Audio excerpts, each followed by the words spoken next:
এই যে ভোটের যে ব্যবধান, একটি কেন্দ্রের একটা কথা বলি, পদুয়া সুপ্রিয়া উচ্চ বিদ্যালয় জামাতের প্রার্থী ভোট পেয়েছেন 2210, ধানের শীষের প্রার্থী ভোট পেয়েছেন 225, এমনকি 15 ভোট 20 ভোট। এই যে আরেকটা কেন্দ্র ধুবড়া এই বুধরা কেন্দ্র 1752, ওনাকে দেখাইছে 106। আমরা এইভাবে 73টা কেন্দ্রে দেখেছি, 73টা কেন্দ্রে বিএনপির প্রার্থী জনাব কামরুল হুদাকে কিভাবে পরাজিত করা হয়েছে এবং কিভাবে নির্বাচনী অনিয়ম, ভোট কেন্দ্রে ভোটারদেরকে বাইরে করে দিয়ে, এজেন্টদেরকে বাইরে করে দিয়ে, এমনকি ভিডিও হয়েছে যে আমরা ভিডিও দেখেছি যে সেই ভিডিওতে সিল মারছে, সেরকম উদাহরণ আমাদের কাছে আছে।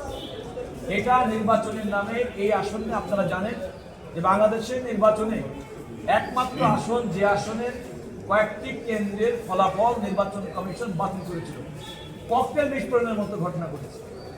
এরকম একটা জ্বলন্তভাবে প্রমাণ যেখানে ধানের শীষের প্রার্থীর এই যে আসনগুলোতে আপনারা সহজেই বুঝে দিতে পারেন যে কিভাবে এই নির্বাচনটি হয়েছে এবং আমাদের এই প্রার্থীকে পরাজিত করা হয়েছে।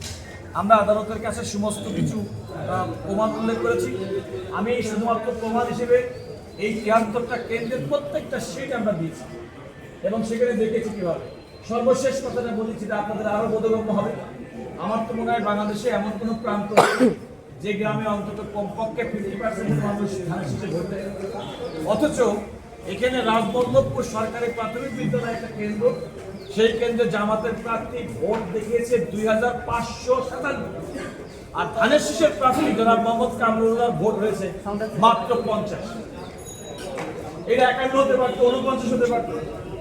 এইভাবে প্রত্যেকটা কেন্দ্র আমরা দেখেন, আমি প্রত্যেকটা কেন্দ্র ওয়ারি।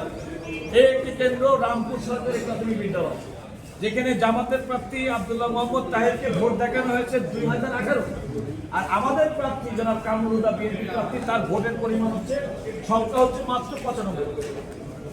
একটা আছে 21টা, মাত্র 21টা ভোট পেয়েছে। 2600 জায়গায় 201। এইভাবে প্রত্যেকটা কেন্দ্র আমরা 73টি এমন কেন্দ্র দেখেছি যে সমস্ত কেন্দ্রে এই যে ভোটের ব্যবধান, সেটাকে সহজে অনুময় যে এই ক্ষেত্রে এখানে নির্বাচন করতে যেটা বোঝায় যে নির্বাচন হয়নি, প্রার্থীকে এবং তার এজেন্টকে, তার সমর্থককে, তার ভোটারদেরকে কোনো রকম করেই নাই, তারা